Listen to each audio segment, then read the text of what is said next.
નહીતર મરી ગયા સાહેબ આપણે ઉતારા ઓરડા મેળ્યું ના મોલ સાંભળી સાંભળી.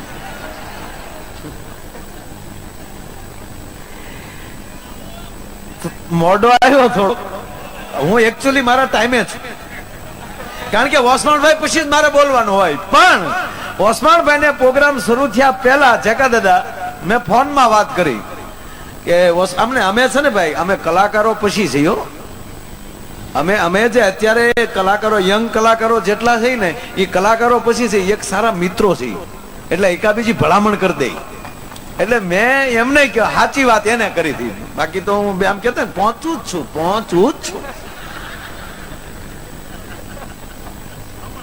હમણાં આવ્યો, હા આવ્યો.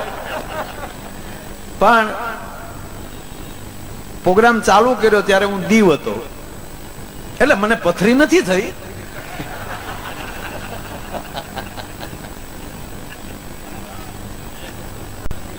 નહીતર એક ભાઈ હમણાં પૂછ્યું હતું, વસંત બાપુ અહીંયા અમારે વસંત બાપુ બેઠા છે, એ બહુ જૂના આપણા રામાયણી, બહુ આપણા જૂના કથાકાર એવા વસંત બાપુ હરિયાણી, એ પણ અહીં ઉપસ્થિત છે. અમારા જેકદાદા ઉપસ્થિત છે. એવી પવિત્ર વ્યક્તિઓ બેઠી છે. અને હું વાત એ કરતો હતો, હજી મારે થોડુંક હજી બોલવું છે. તમે જુઓ, એક ભાઈને કીધું કે પથરી થઈ હોય શું કરવું, કે નાની પથરી થઈ હોય, એટલે સૌરાષ્ટ્રની વાત છે, તમારા મુંબઈ વાળાને તો અહીંયા ધોમ તોકાર છે, પથરી હું પાણો નીકળી જાય. પણ અમારા સૌરાષ્ટ્રમાં એમ કે નાની પથરી થઈ હોય તો દીવ જી આવો, મોટી પથરી થઈ હોય તો ગોવા જી આવો. પણ ટૂંકમાં પ્રોગ્રામ જ્યારે ચાલુ થવાને એટલે લગભગ 6:30 દીવ થી ઉપડ્યો. 3.5 કલાક મોડું એવું કીધું પેલા, પછી મોડું થયા જ કર્યું. 1:30 વાગ્યાનો બોર્ડિંગ કરાવીને બેઠો હતો. 1:30 વાગ્યાનો. એ એર ઇન્ડિયા એ આવે ત્યારે થાય ને, એટલે થોડુંક મોડું એટલે થયું. પણ યોગેશભાઈ મોડું આવ્યો, પણ વ્યાજ સાથે વળતર ભાઈએ તો આપ્યું જ છે. કારણ કે હું મોડું આવ્યો એમાં તમને ઝાઝા સાંભળવા મળ્યા ને, એટલે ફરીવાર એને તાળીઓથી વધાવો. અને ભેગું વ્યાજ તારક મહેતાના ઉલ્ટા ચશ્મા, એની અંદર જેને ટપુનું પાત્ર ભજવ્યું છે એવો ભવ્ય ગાંધી મંચ ઉપર ઉપસ્થિત છે. એને તાળીઓના ગળાથી વધાવો સાહેબ. નહીતર આ બધા કલાકારોને મળવું હોય તો એને બદલે એ પણ અહીંયા ઉપસ્થિત છે. તમે બધા તો સબોત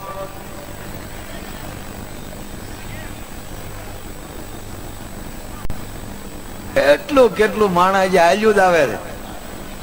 હજી યોગેશભાઈ આવતા વર્ષે ગ્રાઉન્ડ કઈક ખોલવું પડશે. હે વાન ખેડે જીકી નાખીએ એમાં શું વાંધો છે? પણ હા, વાન ખેડે આપણા બાપુજી નું જ છે કે વસ્તુ આપણું. દુનિયામાં કોઈ વસ્તુ આપણી છે એવું નથી, એવું છે જ નહીં, બધું આપણું જ છે. પણ આવો બાળકો બહુ રાજી છે. આ ભવ્ય ગાંધી આવ્યો ને એટલે બાળકો બહુ, એટલે આ બધાનો જો ઓસમાણભાઈ ને સાંભળવા માટે નાના બાળક થી માંડી અને વયોવૃદ્ધ એ બધા એને સાંભળે. અમને બાળકો તો સાંભળતા, પણ આ ભવ્ય ને જોવે ને એટલે બાળકોને કઈક નોખું જ લાગે. દયા માં જ અહીંયા સડે સીધા.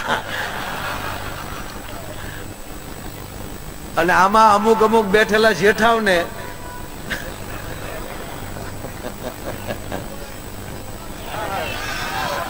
ઓકે વાહ. એટલે મેં કીધું એમ કે આજ મુંબઈમાં કે બધે ખૂબ પ્રોગ્રામ કરતા હોય, પણ ઓસમાણભાઈ ને અમે ઘણી વાર કહી કે જયારે કાંદીવલીમાં જે કાર્યક્રમ હોય અને ત્યાં જે ઓડિયન્સ આવ્યું હોય એ ખરેખર દીવાને આમ આવ્યું હોય છે.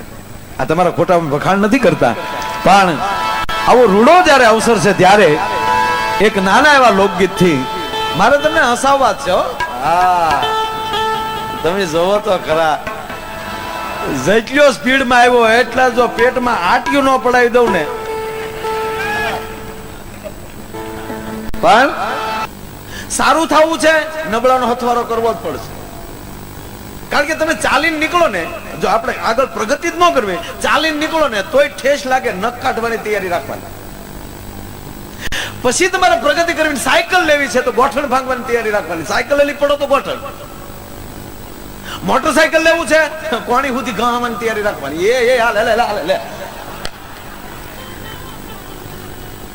જેટલી હાઈટ ઉપર તમારે જવું છે એટલી જ નીચે ખાય છે, ભૂલાય ન જાય. તમે જો આ ધરતી ઉપર બેઠા છો, તમારે અત્યારે કોઈ પ્રોબ્લેમ નથી. અમારા ઘણી વાર આ ટેસ્ટ ભૂડ સુધી ગયા દાખલા છે. જેટલી ઊંચાઈએ જવું હોય એટલી જ પાછી પડવાની તૈયારી રાખવાની.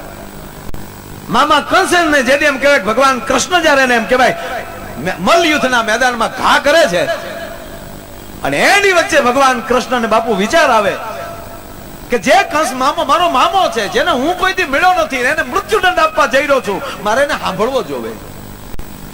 સાંભળું નહીં તો હું નારાયણ ન કહેવાય. આજનો જજે તમને કહું, મોકો આપતો હોય કોક ને, તારા બચાવ માટે ત્યાં વકીલ રાખ્યો છે, તારે કઈ બોલવું છે, અને એક તમે સાંભળી લ્યો, એક પણ ગુનો જતો ન કરે એને ન્યાયાધીશ કહેવાય. એક પણ ગુનો જતો ન કરે એને ન્યાયાધીશ કહેવાય. પણ એકવાર એના ચરણમાં વયા જાવ ને, હજારો ગુનાને જાતા કરી દે, એને દ્વારકાધીશ કહેવાય. ભલા માણસ, આપણો સદગુરુ એ ગુરુના શરણમાં તમે વયા જાઓ, તમારા લાખો ગુના માફ થઈ જાય. એકવાર તમારું મસ્તક તમારા સદગુરુના ચરણમાં વયું જાય, ગુરુ ગોવિંદ દોનું ખડે કિસકો લાગુ પાય, કૃપા હોય ગુરુદેવ કી તો ગોવિંદ દયો દિખાય. એટલે કંસ ને કેમ ભગવાન તો એને જો ઘા કરે એનો પૂળો ઘા કરે ને એમ ઘા કર્યો. ચાણુરમલ ને કઈ રીતે માર્યો ખબર ભગવાન? આ તમે બધાને ખબર જ હશે, આ તો કહું ખાલી. જયારે જે દરેક રજવાડામાં મલ લઈ અને દરેક રાજાઓ આવ્યા હતા, પોતપોતાના રાજાના એના મલ યોદ્ધાઓ લઈ જેમ એ સ્પર્ધા ચાલી જતી હતી કે ભાઈ હવે મુંબઈની સામે કાંદીવલી વાળા આવશે, કાંદીવલી વાળાની સામે ડોંબીવલી વાળા આવશે, ડોંબીવાળાની સામે મુલુંડ વાળા આવશે. હવે હું પાછું મને બધું ક્યાં મારે એટલું બધું લાંબુ નથી કરવું. પણ જેમ વિજય થતો જાય, જે પરાજય થતા જાય, હટતા જાય, સામે તરત બીજાનું નામ આવે, એમ ચાણુરમલ બધાને વિજય કરતો હાલ્યો જતો હતો. મોટા મોટા યોદ્ધાઓને, મોટા મોટા મલ્લોને એને માર્યા છે.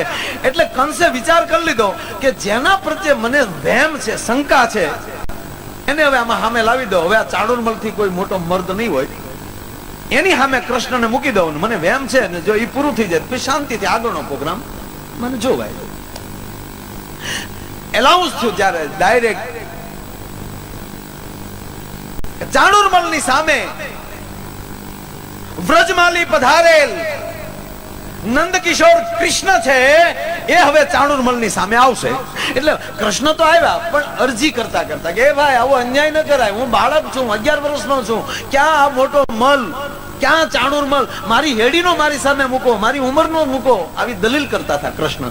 એમાં ચાણુરમલે પાછળથી આમ ખંભો પકડ્યો કે એમાં ન ચાલે, રજૂઆત થઈ ચૂકી છે.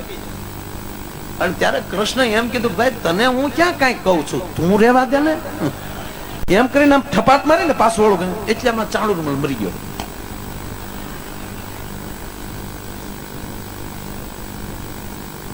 આ નરું સર, કારણ કે હું ત્યાં હતો.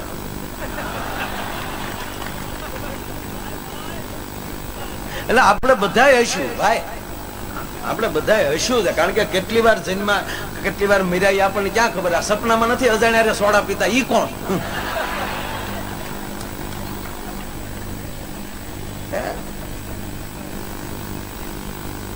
ઘણા તો ઊંઘમાં નીંદરમાં આમ જ કરે, એ ગયા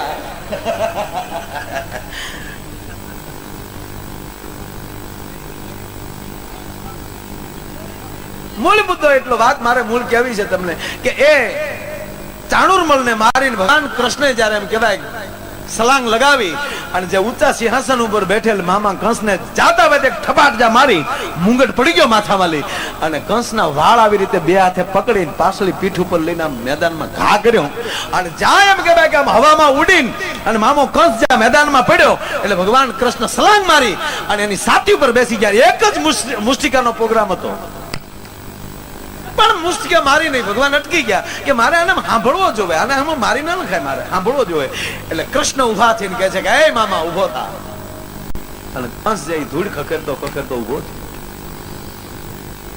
પછી ભગવાન કૃષ્ણ એમ કહે છે કે હે મામા તારે કઈ કેવું છે? ત્યારે કંસ હસતો હસતો બોલે છે, આજે એને આંખમાં ક્રોધ નથી, મુસ્કાન છે કે જેને ગોતતો થઈ ચડી ગયો, હવે મારે શું બોલવાનું હોય. અને હે કૃષ્ણ તું શું મને કાયર સમજેસ? સાંભળી લે કૃષ્ણ, જેટલો મને વિજય પચાવતા આવડે એટલો જ પરાજય પચાવવાની મારામાં તેવડ છે. અને સાંભળી લે કૃષ્ણ, તારે એમ કે હું તારાથી ડરતો નહીં, તને જ ગોતતો હતો. દેવકીનું 8મું સંતાન મારો કાળ, મારી બેન મને અતિ પ્રિય હતી, પણ એને હું પોતે જયારે વળાવા જતો હતો ને આકાશવાણી થઈ કે હે કંસ, જે બેન ને તું એટલો પ્રેમ કરે છો એ જ બેન નું 8મું સંતાન તારો કાળ છે. સાંભળી લે કનૈયા, એ મારા માટે અમરપટો હતો કે જે જેલમાં રાખી શકે એ જુદા જુદા ન રાખી શકે.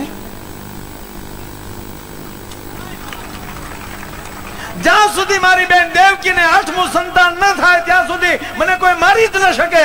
એ અમરપટો મારી પાસે હતો, પણ હમણાં જ તમે માને મળવાના છો. કૃષ્ણ, મેં તારા ભારુને માર્યા પણ તારા માટે, તારા સુધી પહોંચવા માટે. અને આજ હું ગૌરવ લઉં છું, કંસનો ભાણિયો આવો જ હોય ને. ઘણી બધી કથા છે, એમાં નથી જવું. કહેવાનો મતલબ કંસ એમ કહે છે કે મને વિજય પચાવતા આવડે એટલો જ પરાજય પચાવતાની મારી તેવડ છે. એમ તમારે જેટલા ડગલા આગળ ભરવા હોય એટલા જ ડગલા પાછળ જવાની તૈયારી હોવી જ જોઈએ. ઓસમણભાઈ ના ગાતા હોય ગાયકોને પૂછજો, જે નીચેના સુરમાં ગાઈએ કે એટલા સામેના સુરમાં જઈએ. હાર્મોનિયમમાં જેટલા ખર્ચમાં જઈ શકે નીચે એટલા જ સામેના સુરે જઈ શકાય. એમ આવું મોટું થવું હોય ને તો જેટલા નાના માણસને મળી શકો ને એટલા જ તમે મોટા માણસને મળી શકો. સાહેબ આ મુદ્દો છે. તમે ગમે એટલે ઊંચાઈએ જવું હોય તો પડવાની તૈયારી રાખવી પડે. પડીએ જ નહીં પછી તો ગુરુની કૃપા થઈ જાય એટલે હમુથા પછી તો ઉડાન, પણ એ તૈયારી સાથે. અને ત્રીજી વાત એ કહું, ગમે એટલી ઊંડી ખાઈમાં પડી જાજો, ગમે એટલી ઊંડી ખાઈમાં પડી જાજો, તમે વાતો ઓછી કરજો. નકર હવારે એમ કે પ્રોગ્રામ એનો હતો. આ અમુક હુકામ આવે ને એ મને હજી નથી સમજાતું. અહીંયા તો સારું છે, ગામડામાં આમાં બીડીઓ પીતા લાય લાય લાય લાય. એક જણો વળી પડો બેઠો બેઠો હોપારી વાત કરતો હોય, માણા ઘણું કયો ભાઈ તું હેમાં છો? એ કે ને કિન્નરમાં છો તો બાપુની કથા માં ગયો. ખરેખર જામ્યું હો બાપુએ કથા જે કરી છે હે થાણાની અંદર. વાહ વાહ વાહ, ઐતિહાસિક ઘટના છે સાહેબ. અત્યાર સુધીનો આવો રેકોર્ડ છે કે કોઈ મહાપુરુષ આવા કિન્નર સુધી પહોંચ્યા હોય. અને ઇતિહાસ દેશમાં અરે સાક્ષી છીએ આપણે આ બધી ઘટનાઓના. એ સાક્ષી બનવાનો મોકો મળ્યો એટલે આ યુગના તાળીઓથી વધાવવો પડે સાહેબ, કારણ કે આપણે એ યુગમાં છીએ. અત્યારે સમાજ કેટલું સરસ છે યાર, આવી કથાઓ થાય તો હજારો માણા. બાકી કૃષ્ણ પોતે વક્તા હતા અને કુરુક્ષેત્રના મેદાનમાં યોગેશભાઈ માણસની તાણ નહોતી. અને ગીતાનો ગાનારો ખુદ ગીતા ગાતો હતો. અર્જુન સિવાય કોઈ મારો દાદો નહોતો સાંભળતો. ઓનલી 4 શ્રોતા, 3 જણા લાઈવ સાંભળતા હતા, રૂબરૂ સાંભળતા હતા, અને 1 લાઈવ કાસ્ટ સાંભળતો હતો. આમ ટોટલી 5. એક હનુમાનજી ધજામાં, એક અર્જુન, એક ઓલો બબરુ વાહન, કારણ કે એનું મસ્તક બરોબર કહેવાય કેમેરા લગાવીને બેઠો હતો, અને એક સંજય, અને સંજય ધૃતરાષ્ટ્રને કહેતો હતો. બાકી કોઈ સાંભળતું નહોતું. હા, અને એ સમયમાં ધર્મના નામે ભાઈ વાતું કરો, બાકી કાંઈ હતું નહીં. અત્યારે જે 21મી સદીમાં યોગેશભાઈ જેટલો સમાજ ધર્મ માને છે ને એવો સતયુગમાં માનતો જ નહોતો. સતયુગમાં જો ધર્મને માનતા હોય તો તમને એમ લાગે કે હરિશ્ચંદ્ર રાજાને વેચાવવું પડે, એનો રાજા વેચાતો હોય. એટલે મને અમુક હમણાં આગળ ઇન્ટરવ્યુ એક જગ્યાએ પૂછ્યું કે માયાભાઈ આ વાલ્મીકી સમાજ ઈ જ કેમ વાળે, બધે સાફ સફાઈ કેમ કરે? ત્યારે યોગેશભાઈ હું જાહેરમાં બોલ્યો કે જેની પાસે સત્ય હોય ને એને ગોબરાઈ ન ગમે. વાલ્મીકી સમાજ હાવણ આલીને આ રસ્તા વાળે છે, આ ચોખાઈ કરે છે, એનું કારણ એ છે કે જેની પાસે સત્ય પડ્યું હોય એને ગોબરાય ગમે જ નહીં, કારણ કે એના બાપ દાદાએ હરિચંદ્ર રાજા જેવાને સત્યને વેચાતો લઈ લીધો તો ભલા માણસ. હે